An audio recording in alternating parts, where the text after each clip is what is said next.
ওর মাও কুকুর, বাপও কুকুর, আর ওর হলো শুয়োরের বাচ্চা। আশ্চর্য কথা, বলছে যে ছেলে বলছে মাকে, আম্মু এটা আমার গার্লফ্রেন্ড হয়।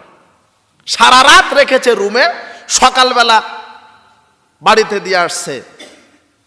মা বলছে তোর তো বিয়ে করা উচিত। বিয়ে করবো কেন, এখন সময় হয়নি, এটা আমার গার্লফ্রেন্ড হয়তো, ওটা গার্লফ্রেন্ড হয়। মেয়ে তার মাকে বলছে আম্মু ওটা আমার বয়ফ্রেন্ড হয়, বয়ফ্রেন্ড। কথা বুঝতে পেরেছেন? ফাইদা বালাগা, যখন বয়স প্রাপ্ত হবে, তখন তাকে বিবাহ দিতে হবে, পিতার দায়িত্ব বিবাহ দিবে। ভাই ছেলে বিয়ে করো, তোমার বয়স হয়ে গেছে। বলছে যে নিজের পায়ে খাড়া নেই। কার পায়ে খাড়াই আছে তোমার বাপ? কার পায়ে তোমার ছেলে খাড়ে আছে? নিজের পায়ে খাড়ে আছে। 20 লক্ষ টাকা দিয়ে ঘুষের পরে চাকরি, ওটা নিজের পায়ে দাঁড়ানো? বেকুত কোথাকার, ভিক্ষা করে খাবে আর বিবাহ করবে। কথা বুঝতে পেরেছেন? সামর্থ্য মানে টাকা পয়সা বেশি থাকবে এটা নয়, সামর্থ্য মানে তার দৈহিক ক্ষমতা থাকবে। টাকা পয়সা এখন সবার আছে, না হলে ওই হাদিস কোথায় রাখবেন? আল্লাহ নবী আমি অমুক মহিলাকে বিবাহ করব। ভাই তোমার কি আছে মোহর দেওয়ার? কিছুই নাই, লঙ্গি আছে, অর্ধেক নাও অর্ধেক নাও।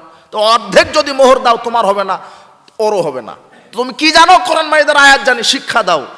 কোরআন মাজিদের আয়াত যদি মোহর চলে, তাহলে আপনার ছেলের বিয়েতে মোহর দিচ্ছেন 10 লক্ষ, আর আদায় করে না মোটেও। কথা বুঝতে পেরেছেন? যদি ছেলে মেয়েকে বিবাহ আপনি না দেন, ফাসাবাহু ইসমান, আপনার ছেলে যত পাপ করবে, আপনার মেয়ে যত পাপ করবে, ফাইন্নামা ইসমান আলা আবিহে, ছেলে মেয়ের সব পাপ পিতার খাতাতে লেখা হবে। আপনার মেয়ে ঢাকা বিশ্ববিদ্যালয়ে যত ছেলের সাথে অবৈধ সম্পর্ক করেছে, সব পাপ কার খাতায় লেখা হচ্ছে? বাপ কিন্তু হজ করে তাহাজ্জুদে বসে আছে। কথা বুঝতে পেরেছেন? তাহাজ্জুদ হজ পরে, আগে নারী মহিলাকে ঠিক করেন। দায়ুসের জন্য জান্নাত হারাম। আপনি হাজি হন গাজী হন, হাজি হন গাজী হন, কোটি টাকা দান করেন, আপনার জন্য জান্নাত নাই। কেন? বেটি বিপর্দায় থাকে, এই কারণে। বেটিকে আগে পর্দায় আনেন, স্ত্রীকে আগে পর্দায় রাখেন, তারপরে জান্নাত। আপনি কি দেখাতে চাচ্ছেন ইসলামকে? তসবি দানায় জিকির করলেই জান্নাত হবে? কাবা ঘর থেকে ঘুরে আসলেই জান্নাত হবে? নিজে বাঁচো, মেয়ে বেটি ছেলে মেয়ে আহাল পরিবারকে বাঁচাও, তারপরে জান্নাত। কথা বুঝতে পেরেছেন? আপনার মেয়ে বেপর্দায় ঘুরছে, বেটি বেপর্দায় ঘুরছে, স্ত্রী বেপর্দায় ঘুরছে, অসম্ভব ব্যাপার। জান্নাত একেবারেই সহজ নয়। জান্নাত পেতে হলে কষ্ট করা লাগে। জান্নাত কষ্টের জিনিস, কষ্ট করে জান্নাত কামাই করবেন। আল্লাহ আপনাকে সেই বুঝদান করুন, আল্লাহুম্মা আমিন। তবে আপনার মেয়েরও নেকি হচ্ছে, কথা ঠিক। কথা হচ্ছে কেন?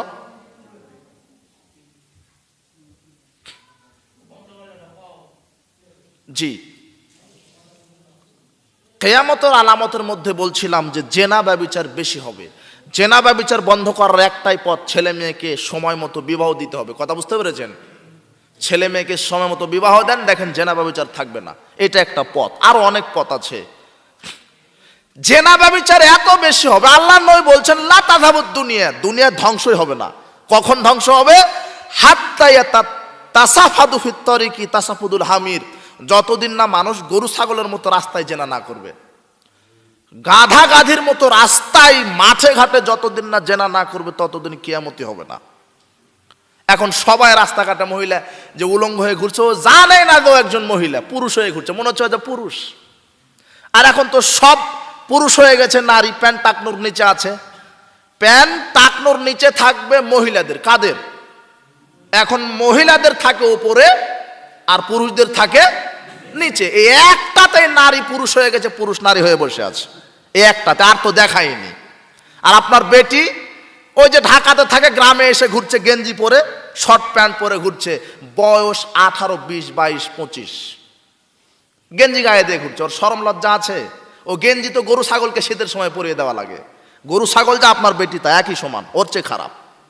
কথা বুঝতে পেরেছেন? কাজেই জেনা বা বিচার এত বেশি হবে যে মানুষ রাস্তাঘাটে জেনা করবে। ওই যে জেনার পোশাক, ওই একশো সারবল খামর, মদ পান বেশি হবে। প্রায় মানুষ বিড়ি সিগারেট জর্দা গুলিয়া বা ফেন্সিডিল, মাদকতা বেশি হবে। প্রায় যুবক মাদকতার সাথে জড়িত। তদন্ত করে দেখেন, প্রায় যুবক, প্রায় যুবতী, প্রায় নারী পুরুষ মাদকতার সাথে জড়িত। প্রায় জর্দা খায়, গুল খায়। আর হুজুর বলে মকরুহ। হুজুর কি বলে? হুজুর বলে মকরু। বেটা তুই হুজুর নিজেই তুই মকরু, হুজুরই মকরু।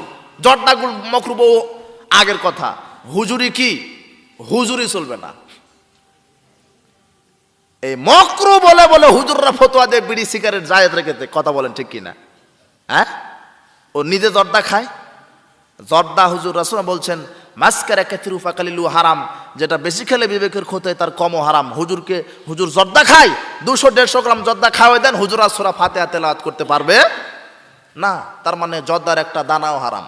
জর্দা যেখানে চাষ হয়, আর একটা মজার ব্যাপার, প্রায় আমি বলে আসছি, জর্দা যে জায়গায় চাষ হয়, তামাক যে জায়গায় চাষ হয়, ওই জায়গায় বেড়া দেওয়া লাগে না। কি দেওয়া লাগে না? আপনি বেগুন চাষ করেছেন, বেড়া দিয়েছেন কেন?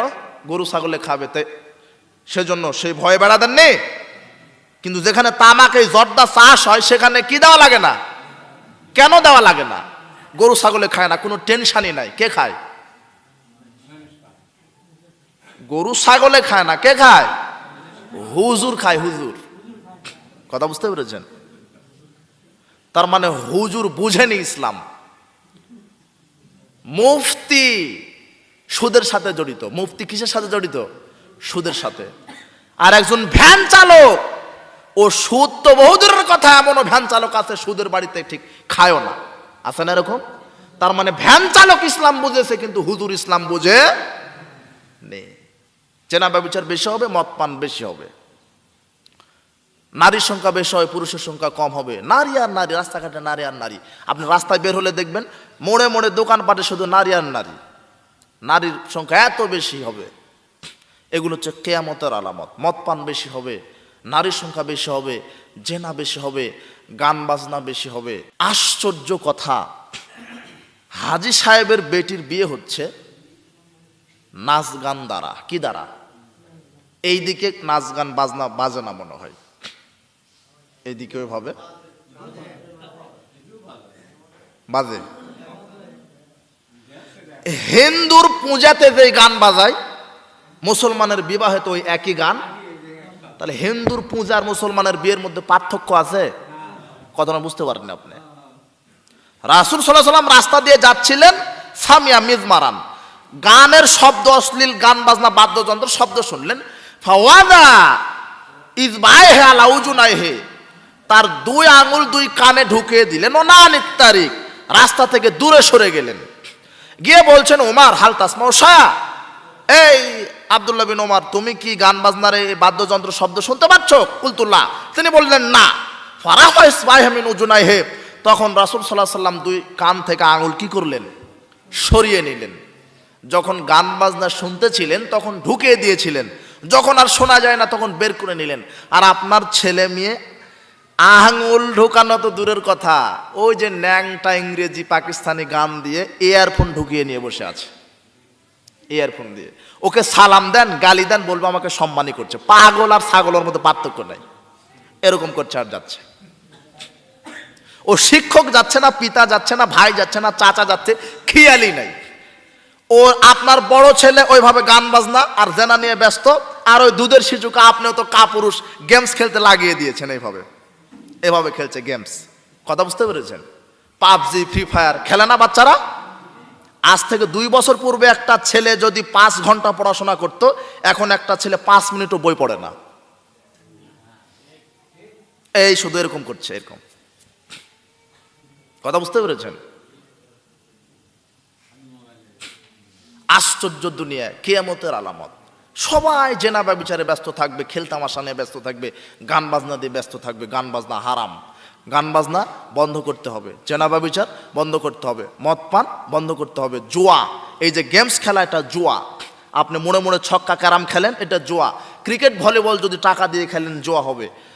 মান লা'বা বিন নারদা শির, যে ব্যক্তি জুয়া খেললো, ক্যারাম, ছক্কা, লুডু, তাস,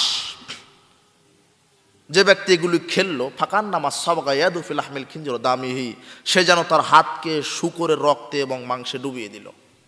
নাউজুবিল্লাহ বললেন না? ফাকাদ আসাল্লাহ রাসূলাহু, সে যেন আল্লাহ তার রাসূলের নাফরমানি করলো। জুয়া খেলার পরিণাম জাহান্নাম। আব্দুল্লাহ বিন আমর রাদিয়াল্লাহু তাআলা আনহু বলেন, রাসূল সাল্লাল্লাহু আলাইহি ওয়াসাল্লাম বলেছেন, লা তাদখুলুল জান্নাতা আকুন, জান্নাতে যাবে না পিতা মাতার অবাধ্য সন্তান। ওয়ালা কাম্মারুন, যারা জুয়া এবং লটারি খেলে তারা জান্নাতে যাবে না, হারাম। ওয়ালা মান্নান, যারা দান করার পরে খোঁটা দেয় তারা জান্নাতে যাবে না। ওয়া মুদমিনুল খামর, যারা নিয়মিত বিড়ি সিগারেট জর্দা ইয়াবা গুল ফেনজিডিল প্যাথেডিন ইয়াবা মরফিন হুইস্কি বিয়ার ভদকা শ্যাম্পেন পান করে, এরা জান্নাতে যাবে না, জান্নাত হারাম। তাহলে মাদকতা থেকে বেঁচে থাকবেন, সুদ ঘুষ জুয়া ব্যভিচার থেকে বেঁচে থাকবেন, গান বাজনা থেকে বেঁচে থাকবেন। এটা হলো ইহুদি খ্রিস্টানের সংস্কৃতি। তুমি মুসলিমের বাচ্চা, তুমি কেন তাদের সাথে জড়িত হলে? আল্লাহ তোমাকে ইসলামের মধ্যে ফিরে আনুক, জাহেলিয়াত ত্যাগ করার ক্ষমতা দান করুক, আল্লাহুম্মা আমিন। বলছিলাম কিয়ামতের আলামত, ছোট ছোট আলামত শেষ, আরো কয়েকটি ছোট ছোট আলামত আছে, সময় একেবারে সংকীর্ণ। কয়েকটি কথা আমি আর কিছু ছোট ছোট আলামত আছে, তারপরে বড় আলামত 10টি বলেই আমরা শেষ করব। মহিলাদের ব্যাপারে আলোচনার মধ্যে হয়ে গেছে আছে, তারপরে কিছু সাময়িক 5 মিনিট আলোচনা করব, ধৈর্য সহকারে বসে থাকবেন। কিয়ামতের আলামতের মধ্যে আরো রয়েছে। আবু হুরায়রা রাদিয়াল্লাহু তাআলা আনহু বলেন, রাসূল সাল্লাল্লাহু আলাইহি ওয়াসাল্লাম বলেছেন, ইউশিকুল ফোরাত, ফোরাত নদী শুকিয়ে যাবে। ফোরাত নদীতে এখনো পানি আছে, এক সময় শুকিয়ে যাবে। আইয়াসরা আন কানদিম মিন যাহাব, ফোরাত নদীর তলদেশ থেকে স্বর্ণের খনি বাইর হবে। রাসূল সাল্লাল্লাহু আলাইহি ওয়াসাল্লাম বলছেন, ফামান হারাজা, যে ব্যক্তি উপস্থিত থাকবে সেখানে, ফালা ইয়াখুযু মিনা শাই, সে যেন কিছু গ্রহণ না করে। তাহলে ওই সম্পদ নিতে নিষেধ করছেন। কিয়ামতের আলামত, ফোরাত নদী শুকিয়ে যাবে। রাসূল সাল্লাল্লাহু আলাইহি ওয়াসাল্লাম বলছেন, হাত্তা লা তাকুমুস সাত, কিয়ামত ততদিন পর্যন্ত হবে না। কতদিন পর্যন্ত হবে না? যতদিন হাত্তা ইয়াহসারাল ফোরাত আন জাবালিম মিন যাহাব, যতদিন না ফোরাত নদীর তলদেশ থেকে স্বর্ণের পাহাড় বাহির না হবে। ইয়াক্তাতিলুন নাসা আলাইহি, মানুষ ওই স্বর্ণের পাহাড় নেওয়ার জন্য তুমুল লড়াইয়ে লিপ্ত হবে। ফায়াকতুলু মিন কুল্লি মিআতিন তিসআতুনা তিসউন, ওই স্বর্ণের পাহাড় নেওয়ার জন্য এত তুমুল যুদ্ধ হবে যে যুদ্ধে শতকরা 99 জন লোকই মারা যাবে, একজন বেঁচে থাকবে। কয়জন লোক মারা যাবে? 99 জন। বেঁচে থাকবে কয়জন? একজন। প্রত্যেকেই বলবে, ইয়াকুলু কুল্লু রাজুল মিনহুম লা লা কুনানাল্লাযী আনজু, আমি মনে হয় ওই সম্পদ পাবো। প্রত্যেকে নিজে নিজে চিন্তা করবে, আমি মনে হয় স্বর্ণের পাহাড় পাবো, কিন্তু কেউ পাবে না। এটা একটা কিয়ামতের আলামত, যে ফোরাত নদী শুকিয়ে যাবে, স্বর্ণের খনি অথবা স্বর্ণের পাহাড় বাইর হবে। এটা কিয়ামতের আলামত। কিয়ামতের আরেকটি আলামত আছে। আবু সাঈদ খুদরি রাদিয়াল্লাহু তাআলা আনহু বলেন, রাসূল সাল্লাল্লাহু আলাইহি ওয়াসাল্লাম বলেছেন, লা তাকুমুস সাত, কিয়ামত ততদিন পর্যন্ত হবে না। কতদিন? হাত্তা তুকাল্লিমাস সিবাউল ইনসা, যতদিন না গরু ছাগল বাঘ ভাল্লুক হাতি গন্ডার মানুষের সাথে মানুষের ভাষায় কথা না বলছে। আপনার বাড়ির গরু আপনার ভাষায় আপনার সাথে কথা বলবে। এটা কেমন হলো? আশ্চর্য বিষয়, তাই না? কিয়ামত ততদিন পর্যন্ত হবে না যতদিন না পশু প্রাণী কার সাথে কথা বলবে? মানুষের সাথে কথা বলবে। পশু প্রাণী মানুষের সাথে। তুকাল্লিমার রাজুল উযবাতু সাউতিহি, মানুষের হাতের লাঠি তার সাথে কথা বলবে। ইমাম সাহেব খুতবা দিবে লাঠি দিয়ে, লাঠি ইমাম সাহেবের সাথে কথা বলতে থাকবে। গরু পিটাবেন, লাঠি আপনার সাথে কথা বলবে। আশ্চর্য, জড় বস্তু আপনার সাথে কথা বলবে। সেরাকন আলিহি, জুতা পরতে যাবেন, জুতার ফিতা আপনার সাথে আপনার ভাষাতে কথা বলবে। আশ্চর্য, এটা হয় কি করে? তারপরও ঈমান থাকলে বিশ্বাস করতে হবে। কিয়ামতের আলামত, জুতার ফিতা আপনার সাথে কথা বলবে। আশ্চর্য কথা, এটা কিয়ামতের আলামত। ওয়াইখুবিরাহু ফাখিযুহু বিমা আহদাস আহলু বাদাহু, বাড়িতে যখন ঢুকবেন তখন আপনার এই রানটা বলে দিবে আপনার ছেলে মেয়ে স্ত্রী কোথায় জেনা করেছে, কোথায় কুকর্ম করেছে। এই রান আপনার সাথে কথা বলবে। উরু রান আপনাকে বলে দিবে যে আপনার স্ত্রী কোথায় বেপরদায় চলেছে, গীবত করে আসলো, কোথায় পরকিয়া করে আসলো। কে বলে দিবে আপনাকে? এই রান, উরু। এটা একটা কিয়ামতের আলামত। আবু হুরায়রা রাদিয়াল্লাহু তাআলা আনহু বলেন, রাসূল সাল্লাল্লাহু আলাইহি ওয়াসাল্লাম বলেছেন, লা তাকুমুস সাত, কিয়ামত ততদিন পর্যন্ত কায়েম হবে না। কতদিন? হাত্তা ইউকাতিলাল মুসলিমুনা আল ইয়াহুদা, যতদিন না মুসলমানগণ ইহুদিদের বিরুদ্ধে যুদ্ধ না করবে। ফায়াকতুলহুমুল ইয়াহুদা, ইহুদিদেরকে মুসলমান হত্যা করবে। হাত্তা ইয়াখতাবিয়াল ইহুদিয়্যু মিন ওয়ারাল হাজার ওয়াস সাজারে, এমন কি অবশেষে ইহুদিগণ পালিয়ে যাবে পালিয়ে পাথরের আড়ালে গাছের আড়ালে আত্মগোপন করবে। ওয়াকুলুল হাজার ওয়াস সাজারু, পাথর আর গাছ তখন বলবে ইয়া মুসলিমুন, হে মুসলমানগণ, ইয়া আব্দুল্লাহ, হে আল্লাহর বান্দারা শোনো, হাযা লিউদিউ খালফি ফাক্তাল ফাতাল ফাকতুলুহু, এই মুসলমানগণ, এই যে আমার পিছনে ইহুদি লুকিয়ে আছে, একে ধরো, একে হত্যা করো। কে কথা বলবে? গাছ। পাথর বলে দিবে আপনাকে, যে পাথর বলবে এই মুসলমানগণ, আমার পিছনে কে লুকিয়ে আছে? ইহুদিরা। গাছ বলে দিবে আমার পিছনে ইহুদিরা লুকিয়ে আছে, আসো, ধরো, হত্যা করো। তাহলে জড় বস্তু কথা বললো আপনার সাথে, এটা কিয়ামতের আলামত। আওফ বিন মালিক রাদিয়াল্লাহু তাআলা আনহু বলেন, রাসূল সাল্লাল্লাহু আলাইহি ওয়াসাল্লাম বলেছেন, আওফ বিন মালিক রাদিয়াল্লাহু তাআলা আনহু বলেন, আতাইতুন নবী সাল্লাল্লাহু আলাইহি ওয়াসাল্লাম ফি গাযওয়াতি তাবুক, আমি তাবুকের যুদ্ধে রাসূলের খেদমতে উপস্থিত হলাম। তিনি বললেন, আওফ, আদিদ সিত্তাম বাইনা ইয়াদাই সাত, কিয়ামতের লক্ষণ তুমি 6টা হাতে গুনে রাখো। এক, মাউতি, আমার মরণ, তার মুহাম্মদ সাল্লাল্লাহু আলাইহি ওয়াসাল্লামের জন্ম এবং মৃত্যু উভয়টাই কিয়ামতের আলামত, উভয়টাই কিয়ামতের আলামত। 6টা আলামত গুনে রাখো আওফ। তার এক হচ্ছে আমার মৃত্যু, সুম্মা ফাতু বাইতুল মাকদাস, বাইতুল মুকাদ্দাস বিজয়, ইহুদিদের কাছে চলে যাবে, ইহুদিরা দখল করে থাকবে, আবার ইহুদিদের বিরুদ্ধে মুসলমান জিহাদ করে বাইতুল মুকাদ্দাস বিজয় করবে, বাইতুল মুকাদ্দাস বিজয় হবে, তখন কিয়ামতের আলামত, সেটাই কিয়ামতের আলামত। সুম্মা মুতানুন, ব্যাপক মহামারী। কিসের? Corona virus. করোনা ভাইরাসের চেয়ে কত লক্ষ কোটি গুণ পাওয়ারফুল একটা ভাইরাস পৃথিবীতে আসতে পারে। খুযুফিকুম কাকওয়াসিল গানাম, ছাগলের মোড়কের মতো মানুষ মরে যাবে। এখন তো কয়জন মরেছে করোনা ভাইরাসে? আর রাসূল সাল্লাল্লাহু আলাইহি ওয়াসাল্লাম এই হাদিসে বললেন, এমন কিয়ামতের পূর্বে একটা ভাইরাস মহামারী আল্লাহ দিবেন যে শতকরা 40, 50, 60 জন লোক মারা যাবে। কথা মনে বুঝতে পারেননি? ব্যাপক হারে লোক মারা যাবে। কিসের? Corona virus. তাহলে এটা কিয়ামতের আলামত। সুম্মা ইস্তিফাদাতুল মাল, 4 নম্বর হচ্ছে মানুষের ধন সম্পদ বেশি হবে, যেটা আগে বলা হয়েছে। 5 নম্বর কি? সুম্মা ফিতনাতুন, এরপরে ফিতনা। লা ইয়াবকা বাইতু মিনাল আরাবিল্লা দাখালতুহু, আরবের সব বাড়িতে ফিতনা প্রকাশ পাবে।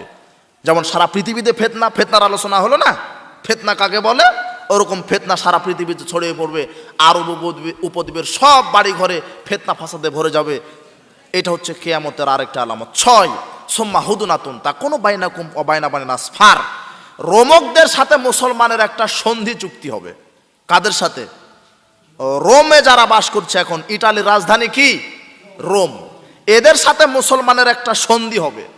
ইয়াখদিরুনা, তারা সন্ধি ভঙ্গ করবে। ফায়াতুনাকুম তাহতা সামানিনা গয়ে, তারা সন্ধি ভঙ্গ করে মুসলমানের বিরুদ্ধে 80টি পতাকা নিয়ে যুদ্ধ করতে আসবে। তাহতা কুল্লু গয়াতিন ইসনা আশার আলফান, প্রত্যেকটি পতাকার পিছনে থাকবে 80,000 সৈন্য। কত হাজার? 12,000 সৈন্য। কত হাজার? 12,000।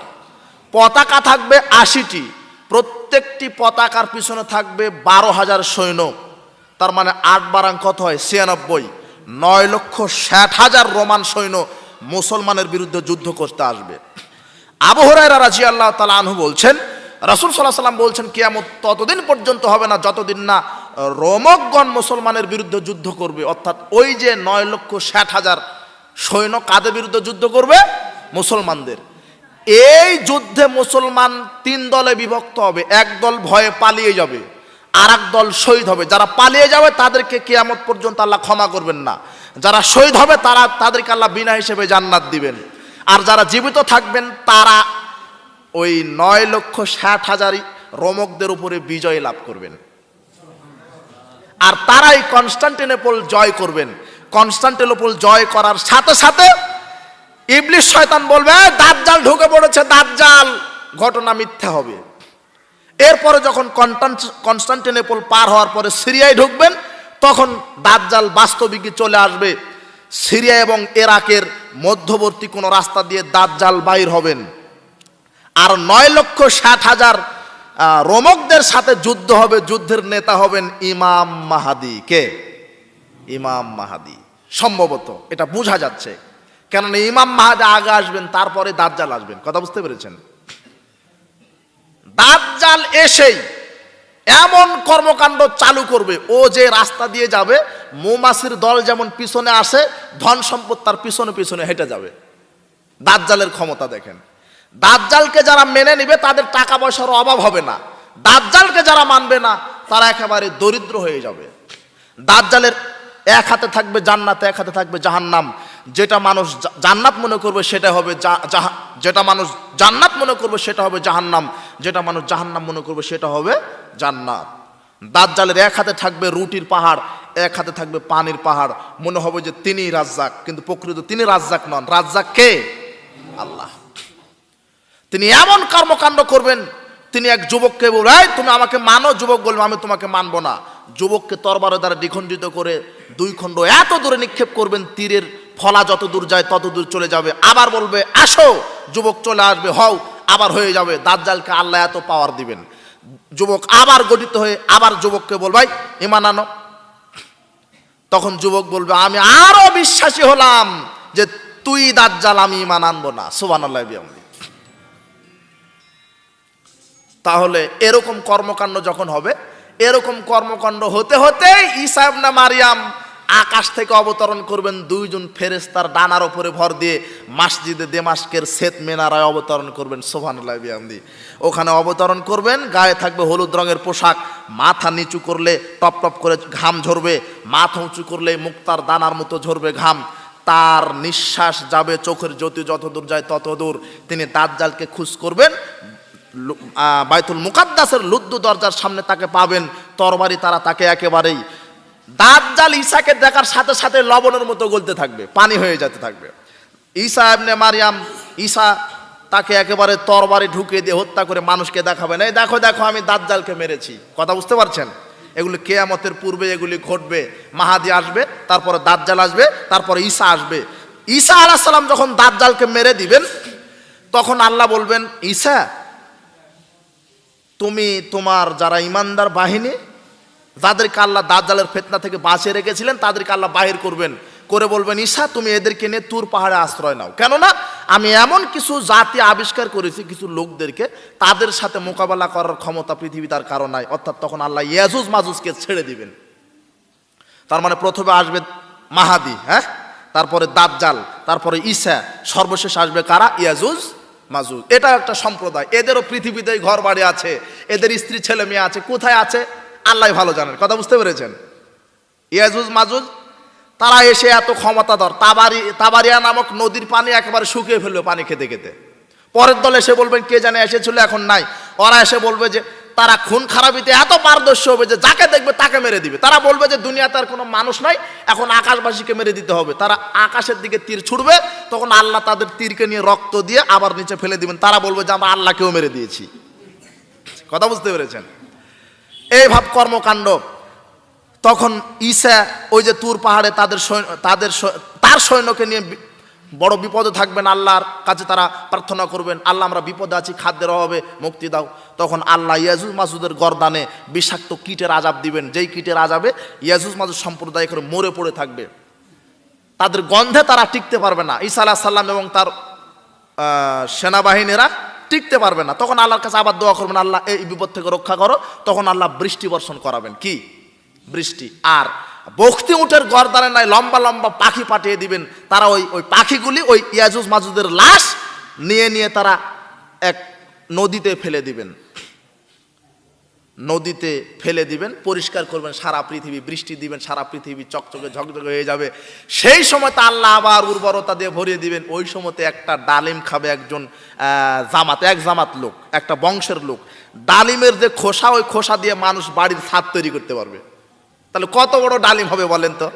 একটা গরুর দুধ খাবে একটা গ্রামের লোক। এখনই তো 40-50 কেজি হয়, তাহলে সেই সময় কত কেজি হবে আল্লাহ ভালো জানেন। সুবহানাল্লাহ। ওই সময়তে মানুষ সুখ শান্তিতে থাকবে, শুধু ইমানদারগণ। আবার এক শ্রেণীর মানুষ নিকৃষ্ট হয়ে যাবে, আল্লাহ মৃদু একটা বাতাস দিবেন, ওই বাতাসে ইমানদারগণ সব মানুষ মারা যাবে। দাজ্জাল পৃথিবীতে থাকবেন 40 দিন। কয় দিন? 40। ইমাম মাহদি ক্ষমতায় থাকবেন, সারা পৃথিবীর বাদশা থাকবেন 7 বছর। কতদিন থাকবেন এটা বলা হয়নি। আর ঈসা আলাইহিস সালাম পৃথিবীতে জীবিতই থাকবেন আসার পরে 7 বছর। কত বছর? আর ইমাম মাহদি 7 বছর ক্ষমতায় থাকবেন, তিনি কতদিন থাকবেন এ কথা বলা হয়নি। তবে ঈসা আলাইহিস সালাম থাকবেন সর্বমোট 7 বছর। কত বছর? 7 বছর। তো মৃত হয়ে যাবে সব ইমানদার মানুষ, এরপরে নিকৃষ্ট মানুষ যারা, তারাই জীবিত থাকবে। তারা এত জেনা ব্যভিচারে পারদর্শী হবে, গরু ছাগল যেমন রাস্তাঘাটে জেনা করে তারা জেনা করতে লাগবে। ইবলিস শয়তান মানুষের বেশ ধারণ করে সে বলবেন, তোমাদের কি ঈমান আছে? ইবলিস শয়তান দেখেন আবার ওয়াজ করতেছে, তোমরা এলে কি করো? তখন বলবে আপনিই বলেন আমাদের কি করা উচিত। তখন ইবলিস বলবে, আরে তোমরা মূর্তি পূজা করো। কি করো? হ্যাঁ, মূর্তি পূজা করো।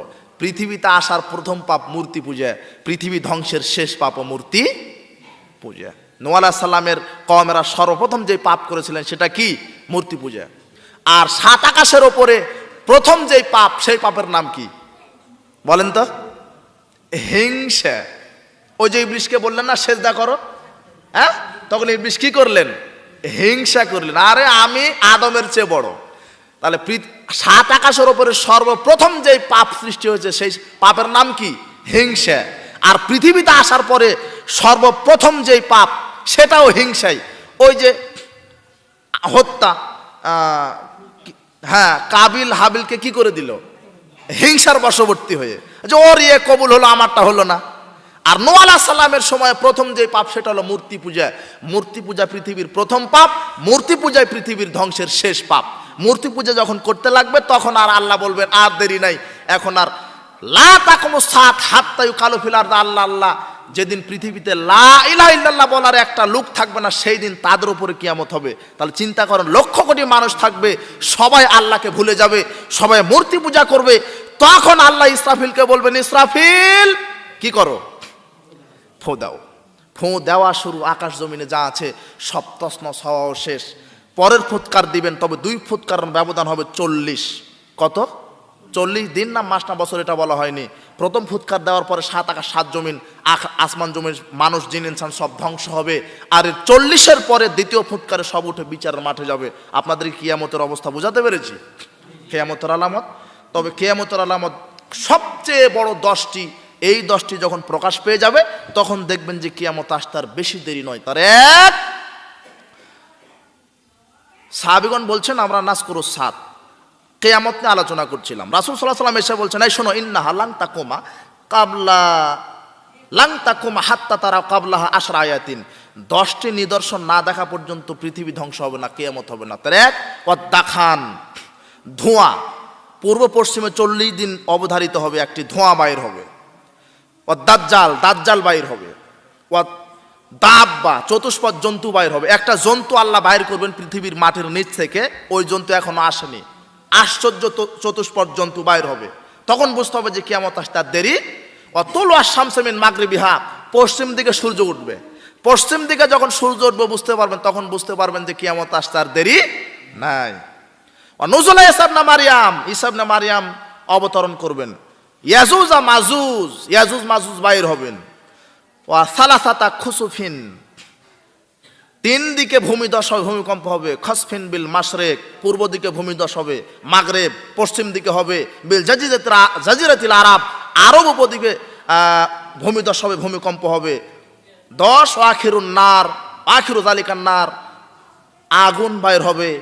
তাখরুজু মিনাল ইয়ামান, ইয়ামান থেকে আগুন আসবে। তাতরুদুন নাস ইলা মাহশারিহিম, এই আগুন মানুষকে একত্রিত করবে। এই 10টি নিদর্শন না দেখা পর্যন্ত কিয়ামত হবে না। এই 10টি নিদর্শন যখন যখন সূর্য দেখবেন পশ্চিম দিকে উঠে গেছে, সেই দিন আর মানুষের ঈমান আমল আর কবুল করা হবে না, তওবা আর কবুল করা হবে না। কাজেই তওবা, সময় থাকতেই তওবা করে ফিরে আসুন। বিচার একদিন হবেই, কিয়ামত আপনার হবেই। মহিলাদেরকে বলছি, মহিলারা ধৈর্য সহকারে অনেকক্ষণ বড় বসে আছেন, মহিলারা শোনেন। আপনারা হচ্ছেন ইন্নাদ্দিনা মাতাউন, সারা দুনিয়ায় সম্পদ। খায়রু মাতায়েদ দুনিয়াল মারাতুস সলেহা, উত্তম সম্পদ হচ্ছে সতী সাধ্বী আদর্শ নারী স্ত্রীরা। সারা দুনিয়ায় সম্পদের মধ্যে সবচেয়ে দামি সম্পদ আদর্শ স্ত্রীরা। কারা?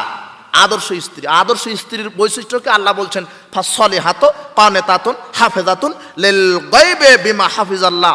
তারা হবে সতীসাধ্যী, পরহেজগারী, লজ্জাস্থানের হেফাজতকারী, তারা স্বামীর আনুগত্যকারী, তারা সালাত সিয়ামে পাবন্দি, এরা আদর্শ নারী। আদর্শ নারীর বৈশিষ্ট্য এগুলি হবে। যদি আদর্শ নারীরা 4টি কাজ করতে পারে, ইজা সাল্লাত খামসা, 5 ওয়াক্ত সালাত, ও সামাত সাহরা, রমাদানের সিয়াম, ও হাসানাত ফারজা, লজ্জাস্থানের হেফাজত, বেপরদায় চলবে না, অর্থাৎ বালা, স্বামীর আনুগত্য। 4টা জিনিস যদি কোনো নারী করতে পারে, নারী 1 5 ওয়াক্ত সালাত, 2 রমাদানের সিয়াম, 3 লজ্জাস্থানের হেফাজত, 4 স্বামীর আনুগত্য। 4টা জিনিস যদি কোনো মহিলা কোনো নারী করতে পারে, ফালতাদখুল মিন আইয়ুন আবওয়াবিল জান্নাতি 7, আল্লাহ সেই নারীর জন্য জান্নাতের 8টি দরজা খুলে দিবেন। যাও যাও যাও, ঢুকে যাও।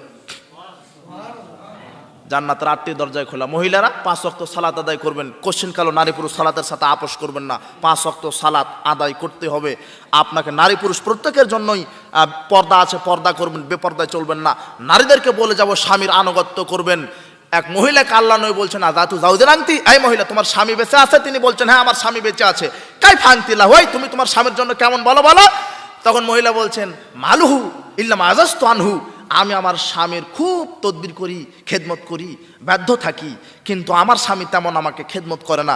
রাসূল সাল্লাল্লাহু আলাইহি ওয়াসাল্লাম বলছেন, শোনো ফাংজুরি, একটু অপেক্ষা করো তো, আইন আংতি মিনহু, তুমি স্বামী থেকে কোথায় যাবে? ফাইন্নামা হুয়া জান্নাতুকা নারুকে, স্বামীর খেদমত করলেই জান্নাত, স্বামীর অবাধ্য হলেই জাহান্নাম। নারীকে বলছেন, নারী মহিলা স্বামীর আনুগত্য করেন। 2 শ্রেণীর মানুষের সালাত আল্লাহ কবুল করেন না, ওয়ামরাতুন আসাদ জাওজাহা, যে ওই মহিলার সালাত আল্লাহ কবুল করবেন না যেই মহিলা স্বামীর অবাধ্য, স্বামীর রাগান্বিত হয়ে থাকে আর স্ত্রী ঘুমায়, ওই স্ত্রীর সালাত আল্লাহ কবুল করবেন না। স্বামীর বাধ্য থাকবেন। আর স্বামী যারা পুরুষ যারা এখানে আছেন তাদেরকেও বলে যাব, স্ত্রীকে কটু কথা বলবেন না, গালি দিবেন না, অশ্লীল ভাষা প্রয়োগ করবেন না। স্ত্রীকে সবসময় আদর করবেন, বলবেন তোমার চেহারা এত সুন্দর, তোমার চুল এত সুন্দর, সবসময় তাকে ভালো বলবেন, দেখবেন যে আপনার সারা রাত পা টিপে দিবে।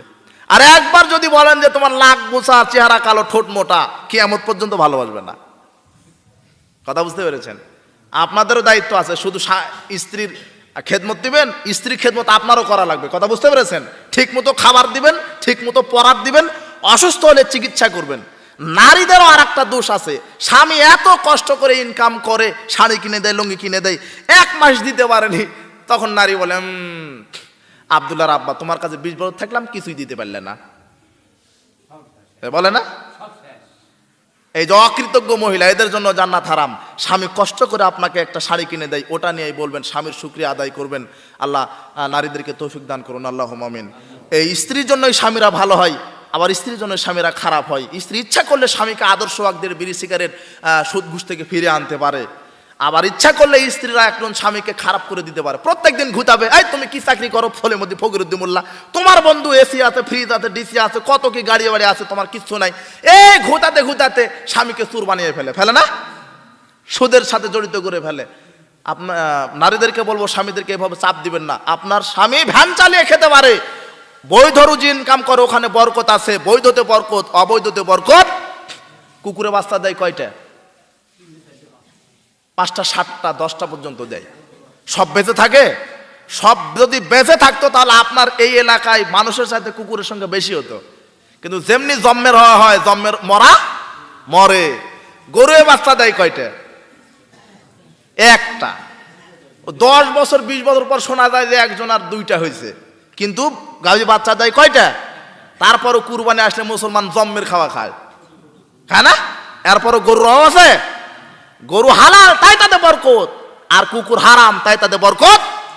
মহিলাদেরকে বলবো, তোমার স্বামী 1 লক্ষ টাকা কামাই করে কিন্তু অবৈধ, দেখবেন ছেলের কিডনি নষ্ট, ছেলে চোখে দেখে না, হ্যাঁ, মেয়ে অমুক জায়গায় গেছে, ছেলের এই হয়েছে, অসুখ, কেস কাবারি আছে, আর বউ তো একেবারে ডেটিং মারতেছে, টাইমই নাই, সময় নাই, অশান্তি। 1 লক্ষ টাকা ইনকাম, মাসে দেখা যায় যে 1,20,000 টাকা বাকি, এরকম আছে না? আর তোমার স্বামীর 10,000 টাকা ইনকাম, কিন্তু খেয়ে পরে বরকত আছে, শেষ হয় না। স্ত্রীর অসুখ নাই, ছেলের অসুখ নাই, চোখে কম দেখে না, কোনো নাই। আরে তোমার স্বামীর যে এত ঘুম, রিক্সা চালায়, তোমার স্বামীর নাকের ডাকে আমাদেরই ঘুম হয় না, হ্যাঁ? আর ওই যে কোটিপতি শুয়ে আছে, গ্যাসের ট্যাবলেট খাওয়া লাগে, ঘুমের খাওয়া লাগে, প্রেশারের খাওয়া লাগে, ডাক্তার নিষেধ করে দিছে 1 গিলাস মুড়ি খেয়ে রাতে ঘুমাবা, তোমার হচ্ছে পারে কি ডায়াবেটিস, প্রেশার, গরু খাওয়া যাবে না, খাজি খাওয়া যাবে না, দুধ খাওয়া যাবে না, কলা খাওয়া যাবে না, কি খাবা? রুটি আর মুড়ি। কথা বুঝতে পারছেন? কাজেই হালালে বরকত আছে, হারামে বরকত নাই। এই কথা বলে আজকের আলোচনা এখানে শেষ করলাম। সুবহানাকা আল্লাহুম্মা ওয়া বিহামদিকা আশহাদু আল্লা ইলাহা ইল্লা আনতা আস্তাগফিরুকা ওয়া আতুবু ইলাইক। আসসালামু আলাইকুম ওয়া রাহমাতুল্লাহি ওয়া বারাকাতুহু।